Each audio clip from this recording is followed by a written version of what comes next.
नमस्कार मित्रों।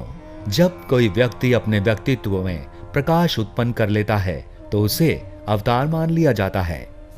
आस्था का यह कौन सा रूप है, ये तो वही लोग जाने जो आस्था के इस भव्य सागर में डूबकर अपने आराध्य का चित्र किसी व्यक्ति में देखते हैं और उन्हें अपने आराध्य की प्रतिमूर्ति या अवतार मान लेते हैं।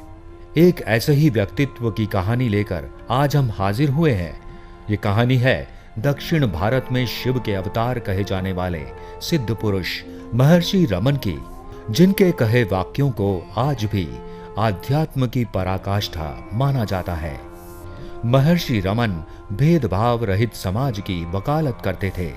वह कहते जीवात्मा एक है और उनको सुखी बनाने के लिए प्रयत्न करना ही सभी जीवात्माओं का प्रथम कर्तव्य है तथा यही प्रभु की सच्ची भक्ति है। वे कहते ईश्वर और आत्मा में कोई भेद नहीं, आपके अंतर में बसा आत्मा ही परमात्मा है। महर्षि रमन स्वयं को जानने पर बल दिया करते थे। वे कहते थे जो व्यक्ति स्वयं को नहीं जानता वह दूसरों का मार्गदर्शन कैसे कर सकता है। 30 दिसंबर सन 1889 को जन्मे रमन के बचपन का नाम वेंकट रमन था। वे बालपन से ही आध्यात्म को समर्पित थे। अक्सर विद्यालय जाने के लिए घर से निकलते और विद्यालय न जाकर मंदिर चले जाते। वहां घंटों एकांत में मौन अवस्था में बैठे रहते। एक बार बालक रमन अपने रिश्तेदार के घर गए हुए थे। वहां एक अद्भुत घटना हुई। रमन जब निद्रा अवस्था में थे तब उन्हें आभास हुआ कि उनका शरीर प्राणहीन हो गया है। इस घटना ने बालक रमन को भयभीत कर दिया।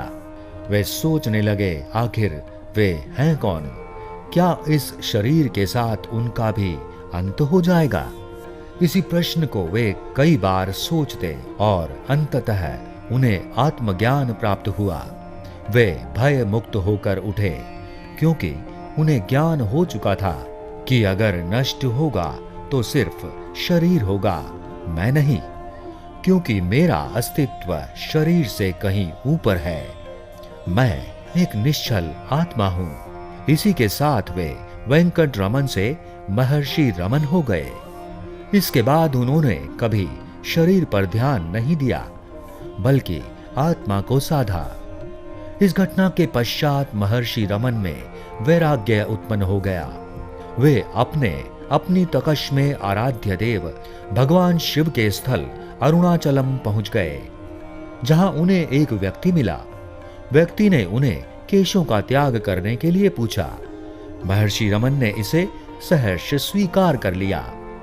उसके पश्चात उन्होंने अपना सिर मुंडवा लिया, जनेब उतार दिया तथा उन्होंने अपनी धोती फाड़कर लंगोट बना लिया।